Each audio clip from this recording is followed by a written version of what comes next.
What if I told you a new security law in Kenya could make protesting a crime? This is Kenya News Update today. Coming up, you'll discover the explosive details of a bill that the opposition says could turn Kenya's intelligence agencies into political weapons. We're diving into the Security and Intelligence Agencies Bill of 2025 and why the Minority Caucus is sounding a major alarm. They warn this isn't just about security, it's about the future of democracy and your right to speak out. Meet the Minority Caucus in Parliament. They are the official opposition, tasked with holding the government accountable. Their job is to scrutinize every law. And right now, they are raising a red flag over a piece of legislation that could reshape Kenya's security landscape. The inciting incident? The tabling of the Security and Intelligence Agencies Bill, 2025. The minority says this draft law has critical flaws that could endanger fundamental freedoms for every Kenyan citizen. The stakes? A potential slide towards authoritarianism, where legitimate dissent is silenced under the guise of national security. But here's the twist. The bill's problems aren't just about what it says, but about what it doesn't say. The Minority Caucus has launched a sharp critique, pointing to what they call inadequate human rights protections. They are cautioning that vague language in the draft law could be weaponized to suppress legitimate civic activity. This is the escalation. The caucus specifically pointed to provisions framed broadly around protecting against activities intended to undermine the constitutional order. According to the minority, without precise definitions, such wording could be interpreted expansively. That means lawful opposition, peaceful protest, or standard activism could be mislabeled as a threat to the state. And then, something shocking happened in the drafting. The minority stated, and I quote, "Although political neutrality is mentioned, there are no enforcement mechanisms or clear sanctions for breaches. So the rule is written, but there's no way to punish those who break it. It's a hollow promise." Here's the part that will blow your mind.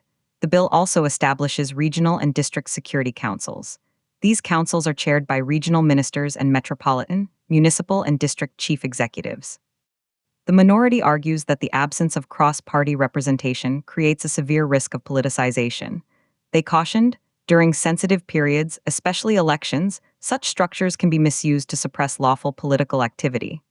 Imagine a security council, controlled by one party, deciding what constitutes a security threat during an election campaign. The potential for abuse is enormous. But wait, there's more.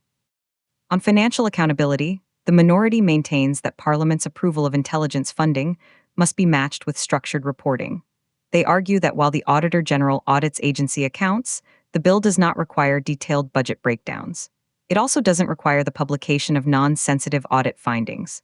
This means billions of shillings could be spent with minimal public oversight. The public would be left in the dark. The impact of this bill is profound. The implications stretch far beyond the halls of Parliament.